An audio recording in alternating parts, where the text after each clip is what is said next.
thank all of you for joining us for the second installment of DePaul's Generation AI, Conversations and Perspectives on Artificial Intelligence. This is also the first special program we're featuring in April for our Belonging and Inclusion series.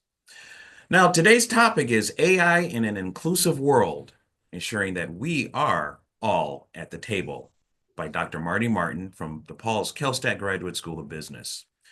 Now, a couple things. Today's session will be recorded and will be available on the DePaul AI Institute site, and you will receive the link after the event. Plus, we will be posting a brief survey toward the end of today's webinar, and your input is extremely helpful for our future webinars, so we definitely appreciate your feedback on that. So keep an eye on it toward the end of the session. Now, here's the fun part. Let's go around the horn and see who's joining us on Zoom. Tell us where you're Zooming from, what company you work for, and what BRGs or ERGs that you're involved with. Let's go, sports fans. Let's see. Do it in the chat. We got somebody from DePaul, of course. Let's see. RRD in St. Charles, thank you. Let's see more. Mississippi, ITW, HCSC, Chicago, Arizona with Grubhub. Thank you. Hub in California. Wow. Look at this. Fifth Third Bank. We got folks from Springfield, Illinois, South Carolina, WEC. Thank you for joining us. Huntington Bank. We got folks from JLL in DC. Arkansas Walgreens, thank you. Ecolab in Naperville. Raleigh, North Carolina, American Airlines, thanks for joining us. Wow, thank you. We got somebody from Casper, Hub International, Casper, Wyoming, all over the country. Thank you. Thank you all for joining us. This is going to be a great session, so we really appreciate you joining us today. Now, we know that many of you have expressed interest in learning more about DePaul's academic programs. And what's great is that we have this wonderful education benefits resource page that you can access. Definitely, pull out your phones and access the QR code. It's a wonderful resource for you to learn more about DePaul's personal educational benefits for employees. And it's also designed to be a resource guide for managers and leaders who are looking for workforce solutions. So again, access this code. And also, too, our team will be putting a link in the chat if you'd like to bookmark it. Now, as a DePaul partner, here's what's the great thing about, partnering with DePaul University. As an employee, you have access to educational benefits to help you grow, gain new skills, and advance your career. And really, the key thing is that we want you to think about DePaul to help you reach these goals. Our goal is to help you advance your skills and experiences so you can grow within your careers. And, also you may, have a desire to go back to school, or your team members may want to learn new skills for career advancement. DePaul can get you there with our educational benefits, and we're definitely happy to support you in any way possible. Now, from classes to certificates to full degrees at the graduate and undergraduate level, DePaul has countless opportunities for programming. Plus, we are now recruiting for fall classes. And speaking of programming, we invite you to use this QR code that you see on the screen to check out our upcoming menu of events. You will see webinar topics as part of our Belonging and Inclusion series, such as Purpose and Impact in the Workplace by Veronica Appleton from the College of Communication on Wednesday, April 16th at noon Central Time. And also, too, No Jerks Allowed, Building a Civilized and Inclusive Workplace Culture by Dr. Jacqueline Jensen on Tuesday, April 22nd at noon Central. And also in May, you don't want to miss Empathy as a Force Multiplier in the Workplace by Professor Donna Younger. This two-part series will delve into how empathy plays a significant role in workplace dynamics. Professor Younger will definitely provide participants with valuable insights and practical strategies to harness empathy as a transformative source. Also, we'll be sending out information about our future generation AI events And by you attending our session today, you will automatically be invited to future events in the future. And now it is my pleasure to introduce you to Dr. Marty Martin. Dr. Martin is a distinguished psychologist combining a deep expertise in the human side of technology. With experience dating back to Bell Labs, he's engaged in understanding how emerging technology is reshaping the workplace. Dr. Martin is a professor and master's student in bioethics at Harvard Medical School. He's dedicated to responsible AI and AI governance and exploring its impact on performance, productivity, and workplace stress. And recently, he contributed to an AI-driven chatbot, which is designed to enhance sleep quality. In Dr. Martin's teaching, research, and coaching clinical practice, he definitely works with a lot of clients navigating AI anxiety, job displacement fears, and career transitions. Also, Dr. Martin he's really good at providing insights in optimizing generative AI to improving performance, boost productivity, and reducing stress. And he really does a wonderful job in helping individuals leverage AI to enhance their current roles and thrive in a rapidly evolving landscape. Please join me in welcoming Dr. Marty Martin. All right, thank you so much, Ed. And I'm looking forward to working with all of you virtually for about the next 40 minutes, 50 minutes or so. So I have a pretty informal and casual style. So in the chat, or you can actually shout it out loud if you want, if you have a comment or a question or a criticism, so you can vocalize it, or if you prefer to do it in the chat, you can do that. And my colleagues at DePaul, then they'll let me know whether I need to respond to it or not. So let's kind of dive in. I'm going to pull up the slide deck. And you will definitely, if you don't have a copy, you will get a copy of the slide deck for sure. So our agenda for today is focusing on first belonging, and then look a little bit at growth, and then cultivating success. But really the foundation of this is inclusive design. And that'll make a little bit more sense in a moment because AI just doesn't happen. It's something that has to be developed. It has to be designed. It has to be deployed. So we're all going to talk about it from an intentionality point of view. So now let's begin to take a look at what is career success. So each one of you may have your own definition. So this is just one kind of framework for career success. So one is skills. So your natural abilities or your cultivated abilities and those things that you develop. So Ed just mentioned Gen AI. So prior to November of 2023, I did very little with Gen AI. But since that time, I have developed those skills over time. And what it's done is it's enhanced my abilities and capabilities. So when you think about skills, don't look at them as a fixed entity, but as things that can be developed. Then you go to drive. So look at drive as motivation. So, and then you have to engage in something, and then you have to achieve results and be proud of your results, and you have to persist. So, if you're learning any new skill, there's going to be a little bit of frustration, and that's okay. You want to normalize that, so you want to keep at it. And actually, what people talk about is when you really develop new skills, it's called distributed and repetitive practice. So you don't want to do a marathon session. So what you want to do is a little bit of practice, a little bit of practice, a little bit of practice over time. And that's the way you really cultivate kind of new knowledge and new skills. And then the next part of it is exposure. So what opportunities within your organization, outside your organization, are you actually exposed to or that you know about? And then also looking at the degree to which you can contribute and add value to your customers, your clients, your students, your patients, as well as to the organization, perhaps the industry itself. So I want you to meet Lydia. So we're going to kind of do this as a case application. So Lydia is a middle manager at a mid-sized professional services firm. She graduated at the top of her class and has worked her way up the ladder at her company. She has an impressive resume with notable quantifiable achievements. Although she believes is the key word, her role is secure, after working at the company for 10 years, she wants to test out her resume. Why not?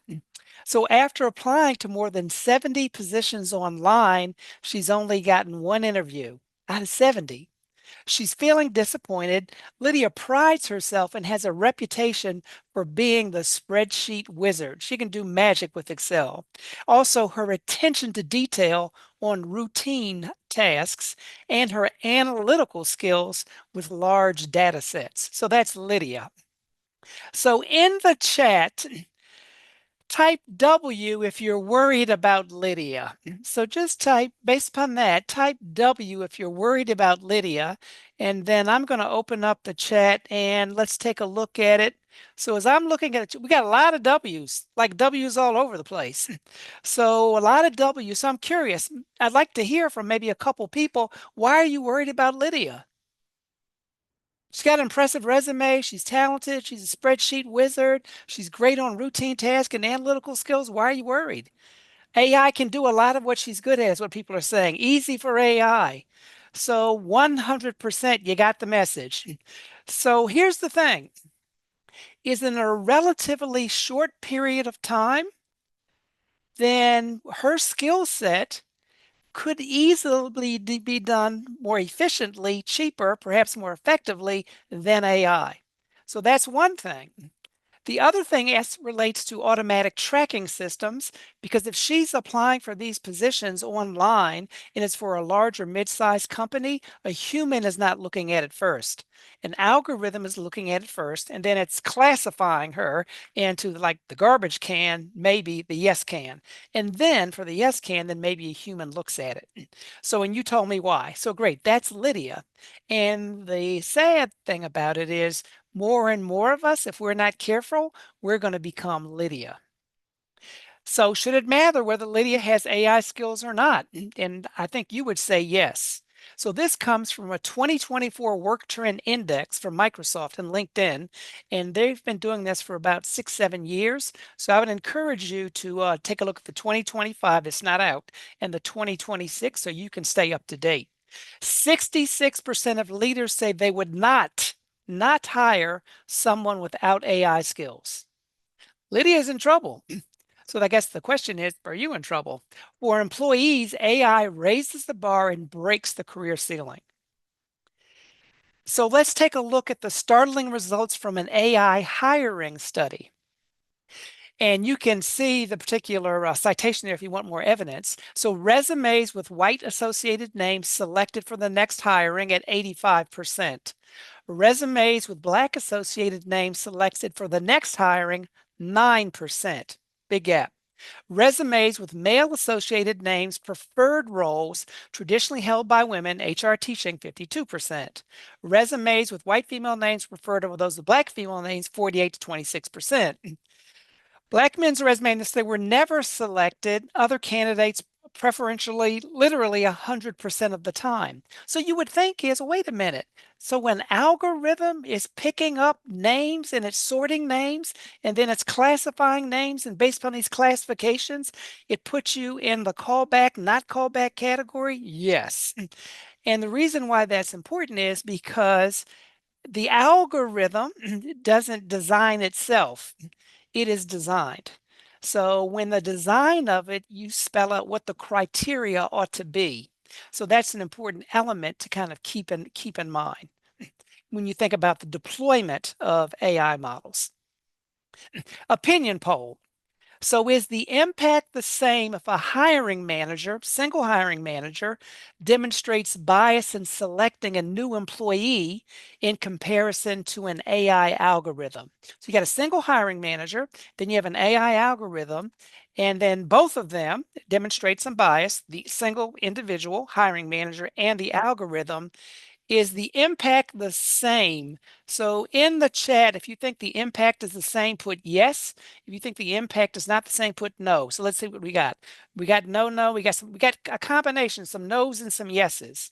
So from anybody in the no crowd, why no? I would say Anybody? no. Oh, Go ahead. I would say no for a lot of what's kind of being said in the chat. I feel like if a person is just going off of like just names and things like that, it's definitely a lot. maybe harder to implement your bias until maybe you meet the person. So then that's like, I think with AI, it's an immediate, like, no second thought. It's just a straight, it doesn't fit our algorithm. So let me let me reject it. So I feel like you have a better chance if it's like a human Okay. going through it than AI. Okay, great. Yep. Because with the argument with the human is the human may be able to look at things in the greater context other than just the name and the way that it's been associated with other names. The other thing I think is important as well, if I'm a single hiring manager, and let's say on the average year I hire 4 people, so my biases would impact just those 4 positions, and maybe there's 10 people that apply for each position. So my biases could conceivably impact 40 people. But if I'm an algorithm and I'm an algorithm based in a mid-sized company, and that algorithm screens 80,000 candidates, then that impact is larger. So in most cases, when you automate something, then it has a larger impact, which makes sense because people automate for what? Efficiency and scale. So that's why you really need to think about this. And, humans are biased. It's just the way we are. Yep. We need to take a look at that. And then if humans then design an algorithm, then not in all cases, but in many cases, it will have some biases that are within there, which is why I'll talk a little bit later about inclusive design.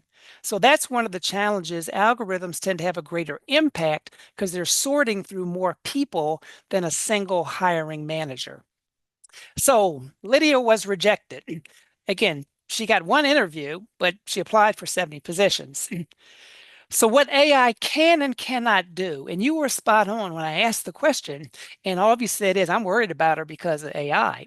So these are all the things that AI can do. So let's go to what AI cannot do. So if you were to coach Lydia, you would say, hey, Lydia, is maybe you need to be a little bit faster, but you'll never beat AI.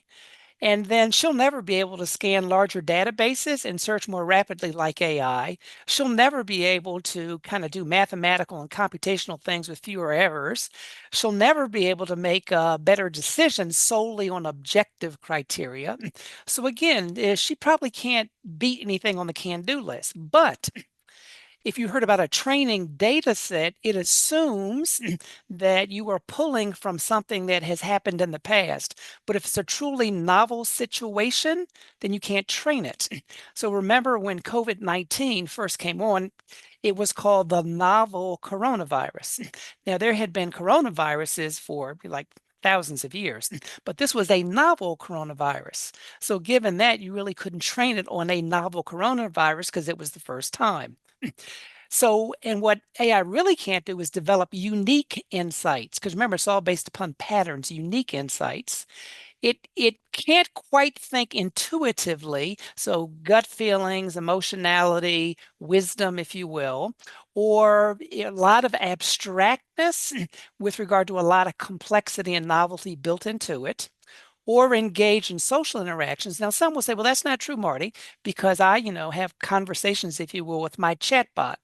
So you do, but it's only through the text, unless you exchange some photos. So when we're engaging in social interactions and communication, even with this one right now, you are hearing my voice fluctuate.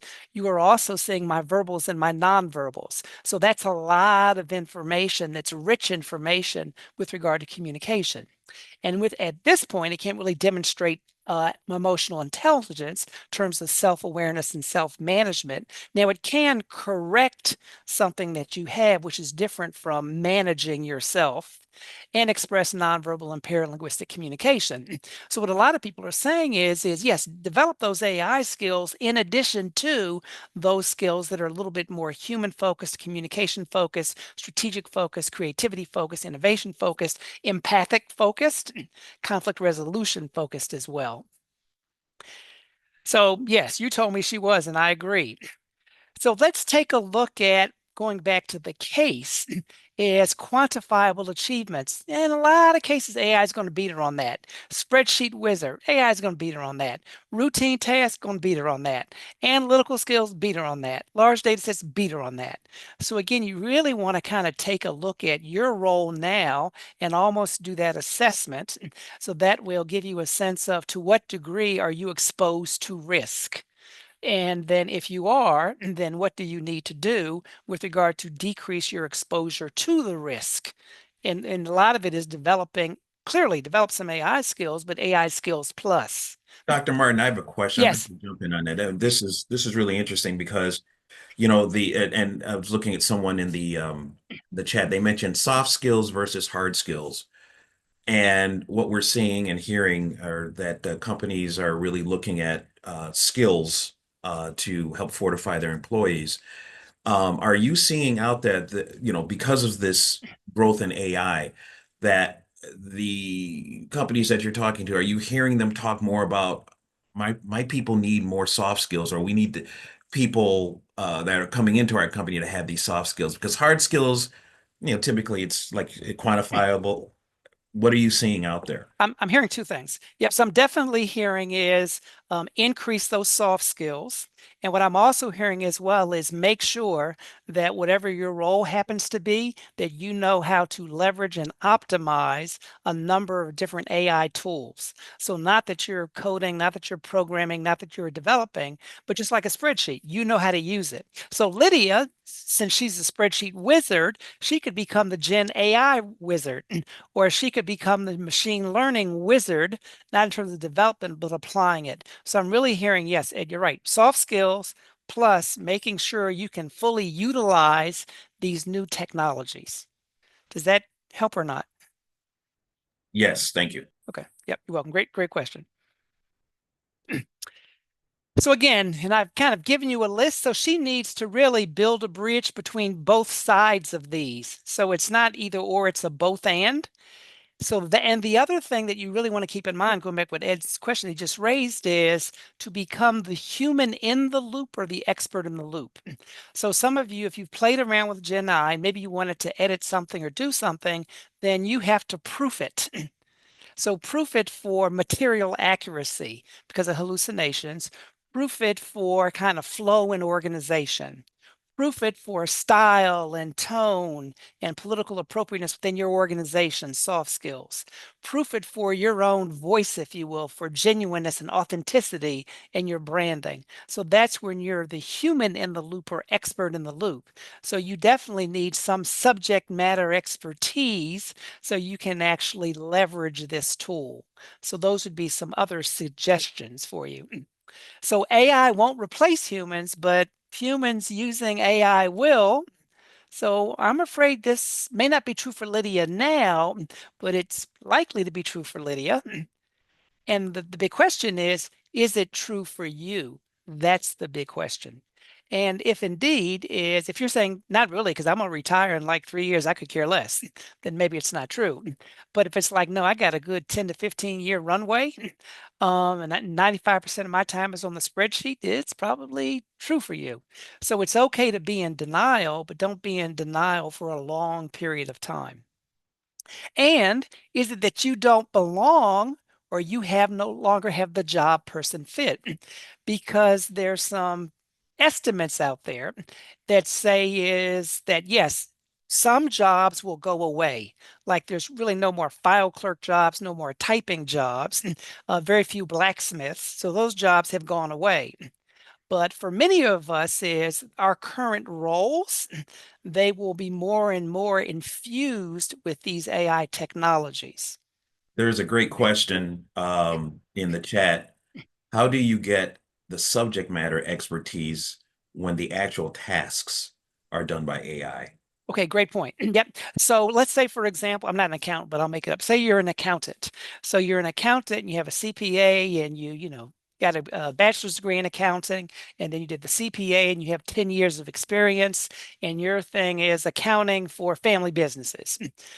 So the accounting with the CPA focusing on family businesses, so that is your subject matter expertise. So let's say is that you want AI to do some, tax tasks. So where your subject matter expertise comes in is you writing the prompt, you uploading the proper documents, and then once the output is created, you reviewing that output to make sure it's materially accurate. That's maybe it's aligned with, the state taxes, maybe it's aligned with the federal taxes. So that's where the integration comes from.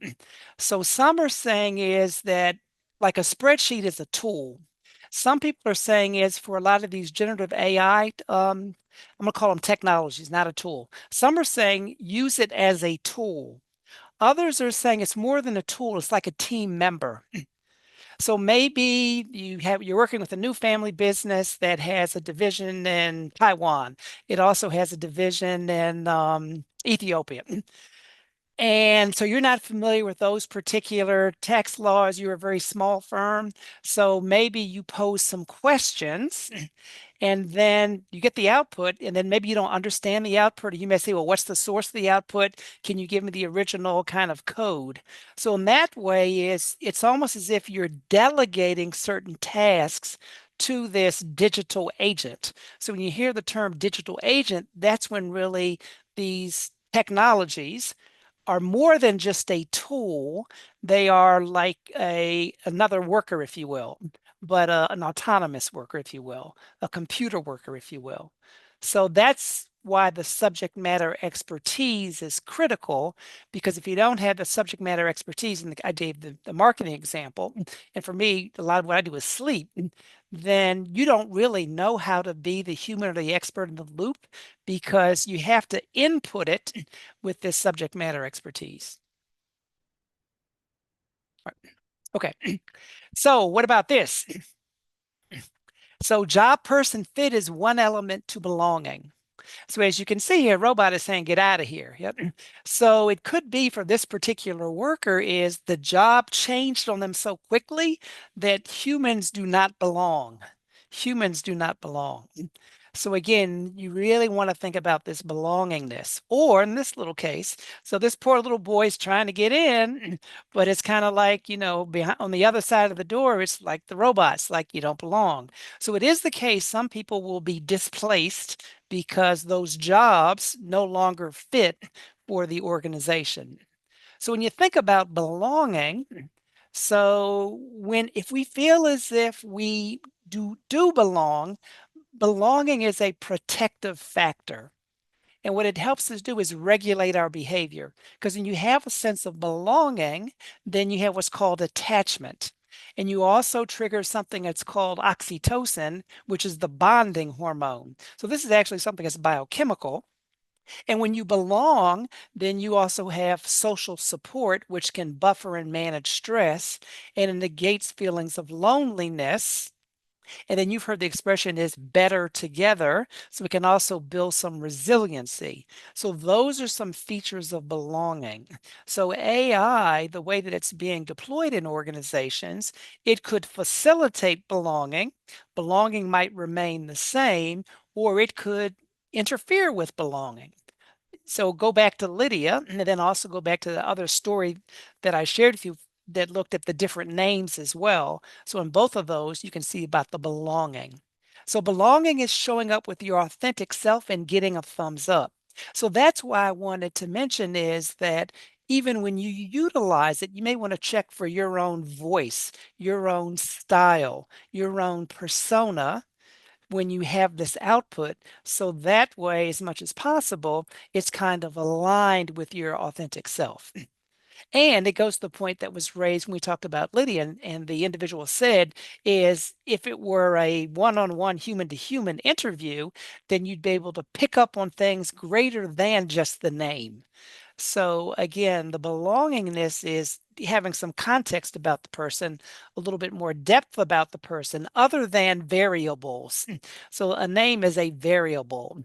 Where you went to school is a variable. Age is a variable. So again, not that those variables are not important, but they have hardly anything to do with authenticity and getting to know that individual. So I want you to take a moment by yourselves and just for each one of these, just do true or false, true or false, true or false. So I'll give you about a minute or so to kind of go through each one of those, true, false, and then I'll reveal the answers. Just do that by yourself.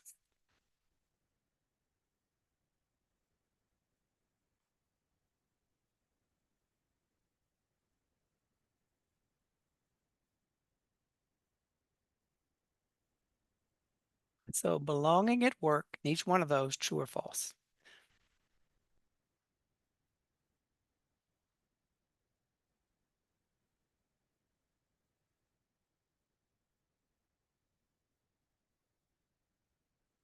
Okay, about 20 seconds.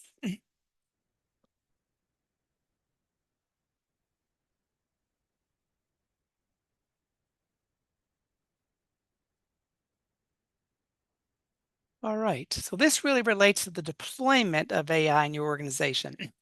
So if you're informed about AI developments, that enhances belonging. If you're briefed about future AI developments, obviously enhances belonging. If you're invited to education and training, enhances your belonging. If you're wondering what's happening with AI at your company and your role, not so much. If you're invited to developmental activities to enhance your human edge, soft skills, subject matter expertise, facilitates belonging. If you trust that information is being shared equally and equitably regarding AI, enhances belonging at work. However, if you're reading or hearing about AI developments at your company from outside your company, like the news, not so much.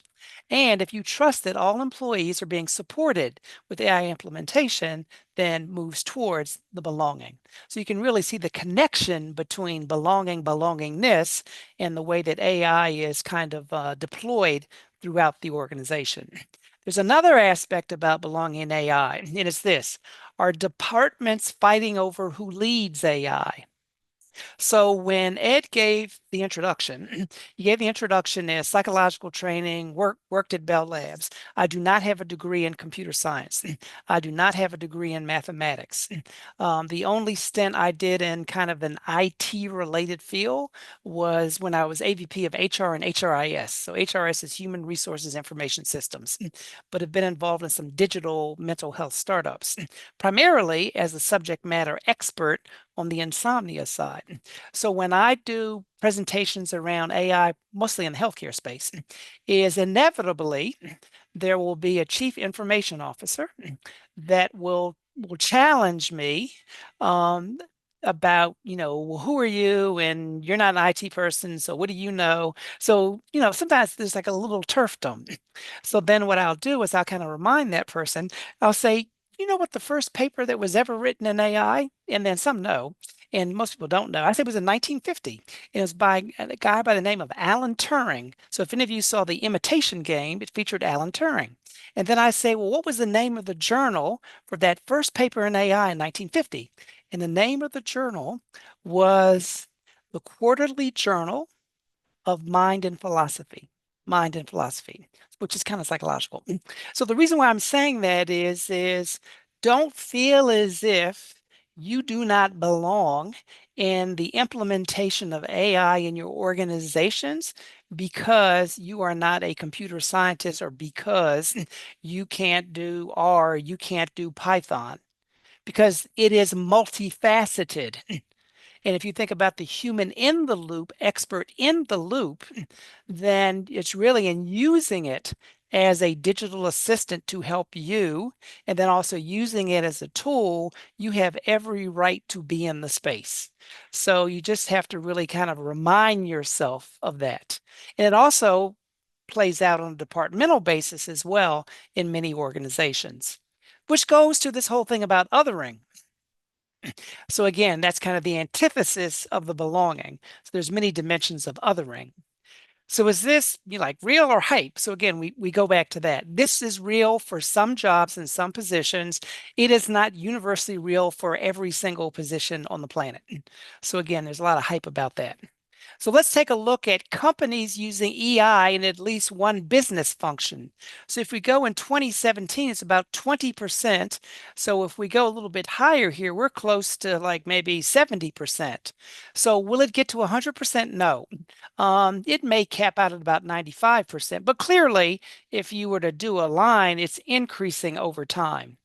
So the question is there some fear? Is there some anxiety, some worry and concerns about this? For some people, yes, some people no.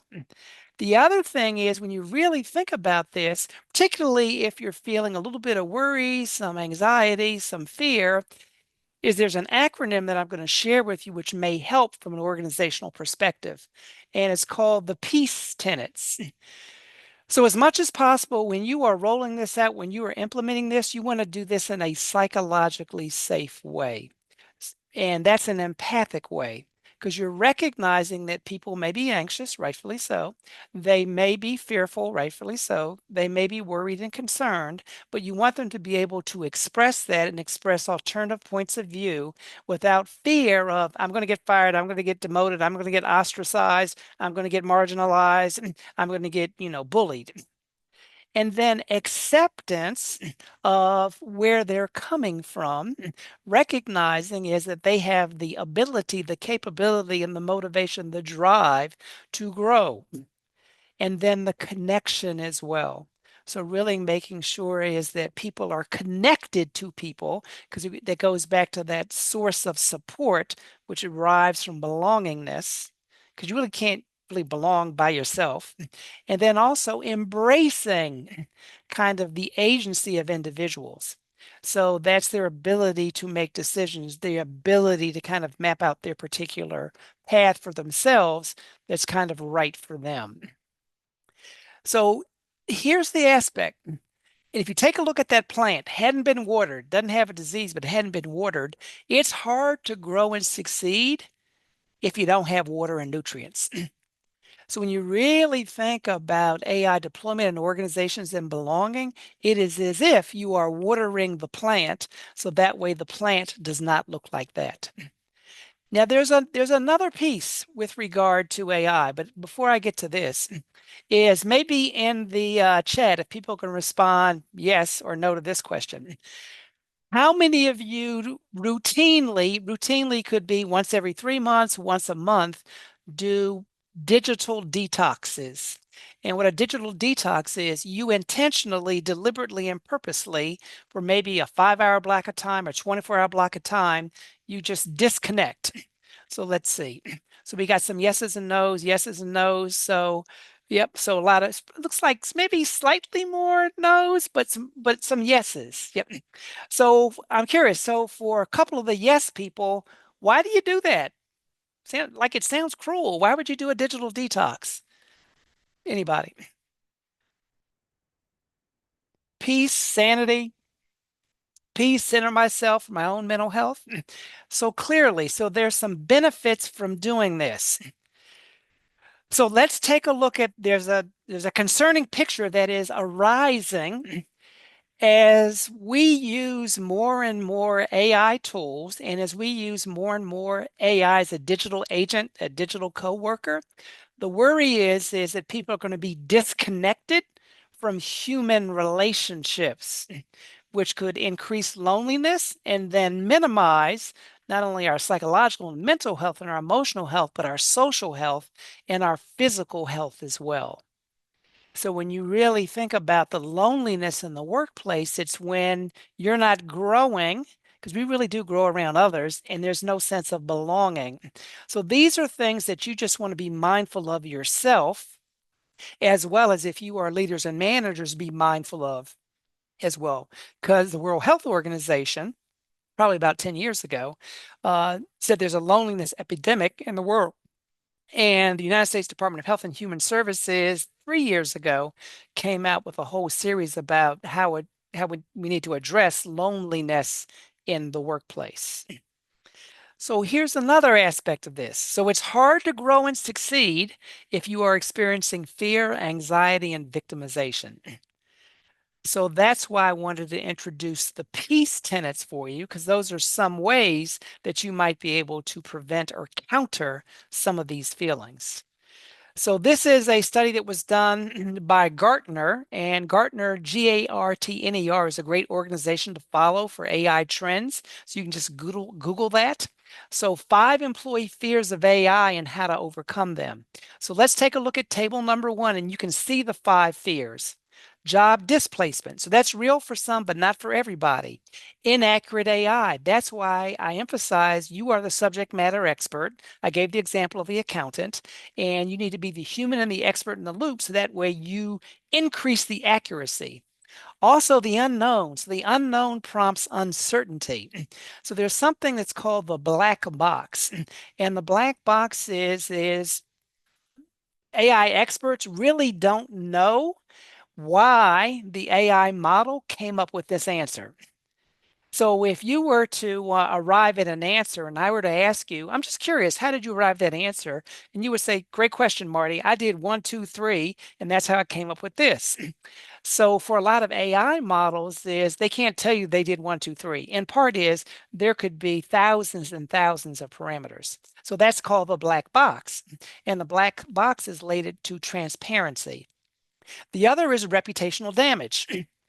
So people are concerned about how AI could damage their reputation. So go back to Lydia to some degree, and then also go back to is your own authenticity. Does it fit with your brand? That's why you need to be the human and the expert in the loop.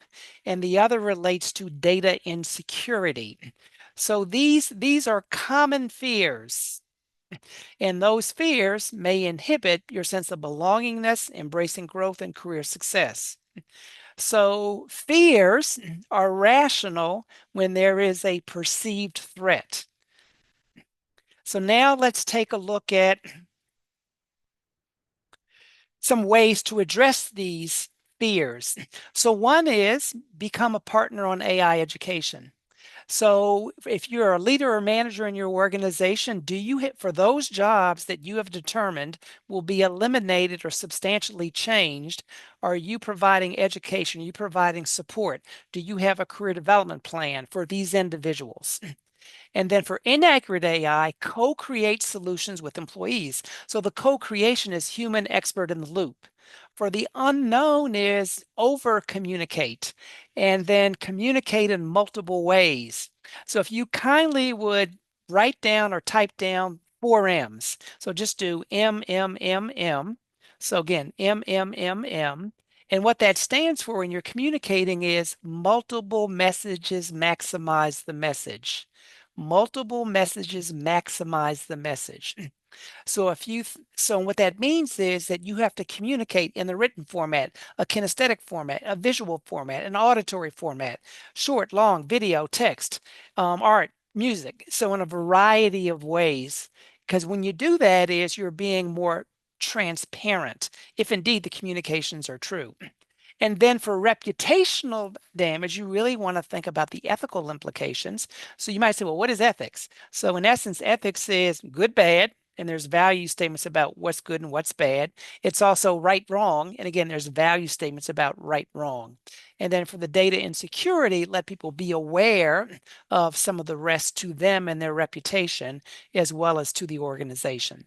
So again, you'll get the slide deck. So what I love about this is these are some AI related skills that you can use some AI and develop over time because you have to water that AI plant in order for it to grow. So if you were to select, 4 or 5 of these and you get better and better and better, then that plant will blossom.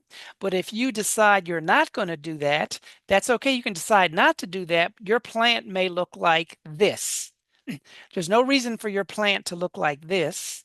So you want your plant to go from a sprout to something that's healthy and blossoming. So, if we were meeting with Lydia, I'd say, hey, Lydia, can you tell me which one of these you think you've got it and which ones you need to develop? And let's work on a plan over the next year in order for you to enhance your capabilities with all of these. So again, this is more I can call these hard skills, but more AI skills, which are important, subject matter expertise, important, plus, quote unquote, the soft skills. So the B word. Can I say the B word? Bias. We will never eliminate bias in algorithms. We will never eliminate bias in human beings. Now, we can decrease it, we can mitigate it, but we'll never eliminate it. So AI tools, if they're trained with biased data, then the output is likely to be biased. And when you think about bias, in a lot of cases, it's the sample. So for those of you that took statistics, if you remember, you have the population, you have a sample. And if you think about the census every 10 years, it's like sampling. And then you also have to think about is if indeed the data is biased, how are you going to use it? So when we looked at like women's names and then, black names and white names, then if you know that it's biased, you have a decision whether you modify that or you move forward. So Amazon, they had a very high profile kind of conundrum that hit the news a number of years ago.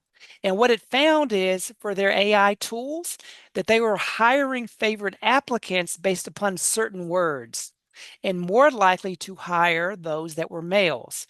So if you were involved in certain sports like rugby and lacrosse and water polo and basketball and football, then you were rated by the algorithm to be more likely to succeed at Amazon if hired. You think, well, how in the world did that happen? Because what they did is they took the resumes of current employees and that sampling of the current employees when they trained the data had an overrepresentation of men based upon kind of a benchmark.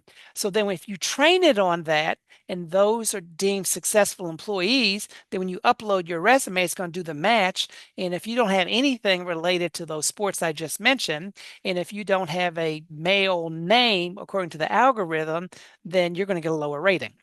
Okay, so they found that out and they said, ooh, we got to change course. So they changed course. It also happens with facial recognition. And this is more so happens in the criminal justice arena. And there's a software that's used by a lot of court systems. It's used by the police and law enforcement. And the program is called Compass. Compass. You may want to look that up. COMPASS. And it makes predictions about the likelihood to engage in a crime, the predictions about the likelihood of recidivism, and also it can implicate the degree to which you need to have a shorter sentence or no sentence. So again, sampling of the data has proven to have some problems. So these are some risks related to bias. One is performance. So if we go back to Amazon, so it's selecting people based upon that bias training data. So they may actually have had a decrease in performance because it was missing higher performing candidates. And you can have some legal issues as well. And then also ethical issues as well. Remember, we talked about right, wrong, good, bad. And then also issues related to justice. So not just legal justice, but natural justice as well. So those are some risks. Some ways to counter bias. Doesn't say eliminate because you can't eliminate it. I mean, it's a worthy goal. Is an example, Microsoft has an inclusive design platform. They're not the only one. So the inclusive design is you really build in things from a preventive point of view and try to do your very best to make sure that you're minimizing any bias and you're being as inclusive as possible. So three principles. The first principle is recognize exclusion. Lydia was excluded. Kind of the gentleman on the factory floor is being excluded. And then learn from diversity as well. And then solve for one, extend to many.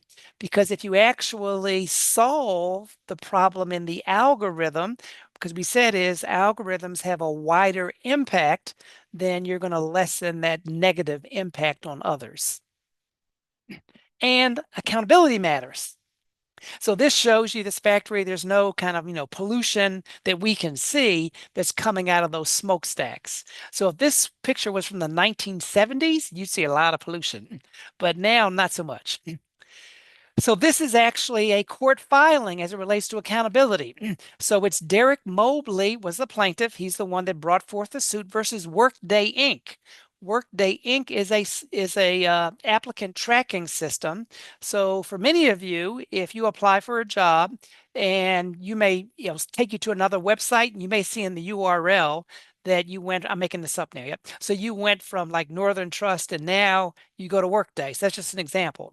So now you're in the Workday platform. So let's read what this filing is about.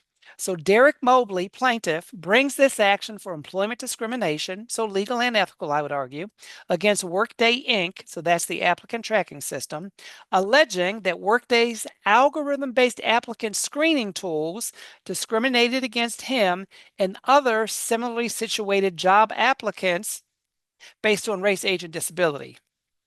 Workday's motion to dismiss the initial complaint was granted, and goes on and on and on.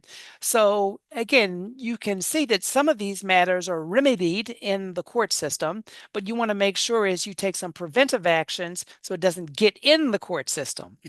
The other thing with regard to accountability is a lot of organizations and leaders and managers almost will say, we didn't do it, it was AI. So like blame AI.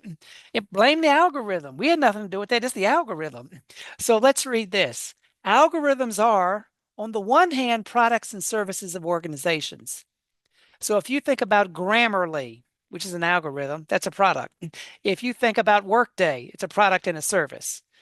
On the other hand, they are used by organizations to regulate their interactions with their members, their clients, and others. So think about Workday and think about the company that hired Workday.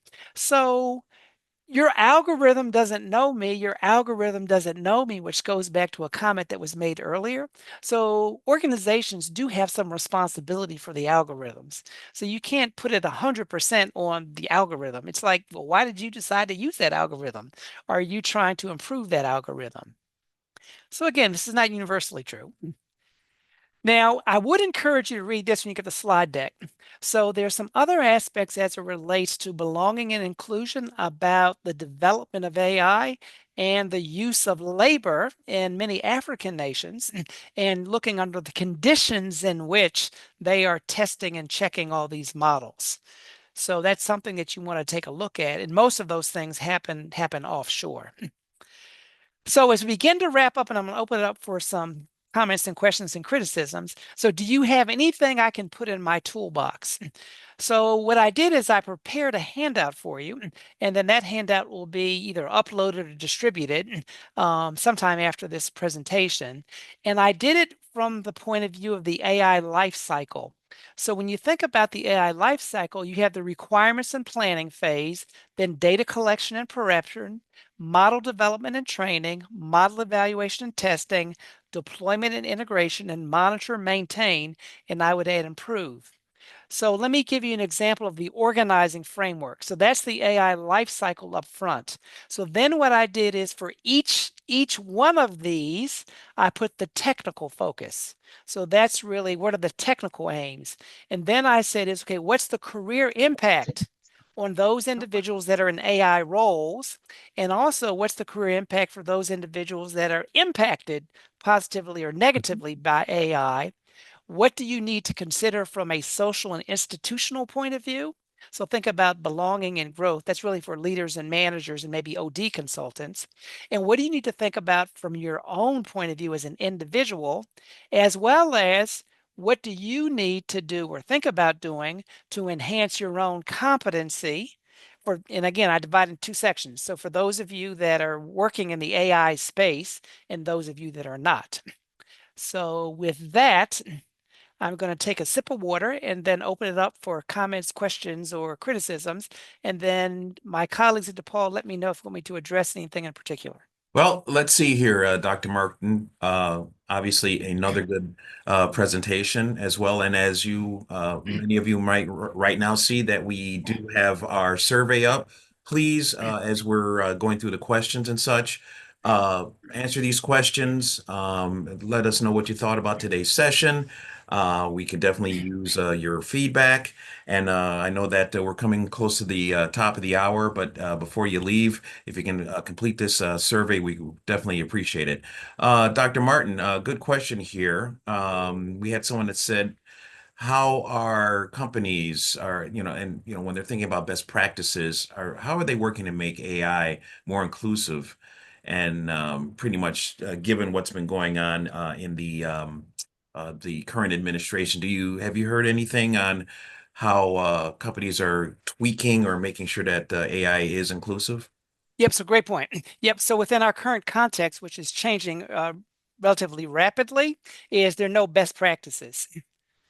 So in a lot of cases, because it's evolving so quickly. So when there are no best practices, that's when corporate leaders need to go back to your vision, your mission, your values, and take a principle-based approach as to how you will respond to certain things that are happening at the federal level, perhaps at the state level, and also within your industry.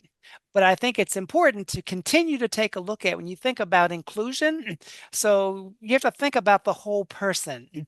So definitely me as a whole person, I have a gender, I have physical abilities, mental abilities, I have racial and ethnic qualities, I have linguistic qualities, I have educational qualities. So it really is about that whole person because as organizations, if we say we want people to be engaged, so if you want me to be engaged, do you want me to really bring 20% of myself? You're leaving 80% on the table. So if you want me to be engaged, you want me to get close to 100%. And as it relates to I think it's making sure is as you're developing those soft skills. So whether you are coaching somebody, whether you have, training and development, is that you're looking at all positions and you're looking at everybody within those positions. And you're making sure that the, educational interventions are appropriate for different reading levels. Because in the United States, there was a survey that was done and they said 25% of working adults in the US are functionally illiterate. So functionally illiterate means is I can sight read, so I can read something out loud if I paper. But if you ask me, hey Marty, can you say in your own words what you just read? I'd be like, not really. So I think those are some ways to be inclusive. And remember, and I emphasize a little bit about the ethical piece. So the legal dimension is one dimension. The ethical dimension may be aligned or not aligned with the legal dimension, and your company's vision, mission, and values is another dimension. So it's multiple dimensions when you take a look at it as what do we do as a firm? All right. We have time for one more question. Do you have a list of AI platforms that do not offer an explanation of the logic used to arrive to a specific result? I Um, Yep. So I don't have a list of that. Actually that's a great question. I'd really have to research that. If that person can maybe share their email, then I can kind of get back with them. Thank you. That's good homework for me. right, right. Right. Well, we have a smart group here. Yeah. Well, thank you, Dr. Martin, for a wonderful presentation. Very, very thankful that you had imparted some of your wonderful knowledge. And we will be seeing you, of course, in the future as we do more of these. I just want to make sure that I can share to everyone that we will have another session coming up actually next Wednesday, April 16th at noon with Dr. Veronica Appleton. Her session will be part of the Belonging and Inclusion series. This will be part two, Purpose and Impact in the Workplace. We hope to see you there. Here is the registration QR code. Definitely reach out to that. Go ahead and scan that, and then we'll get you on board. And thank you all for participating. Thank you for those of you who participated in our survey. I believe the survey is still up. If it is, right before you leave, go ahead and answer it. It's very brief. And again, Dr. Martin, thank you so much for a wonderful, wonderful presentation. Yep. Thank you all, and y'all have a great day. Bye-bye.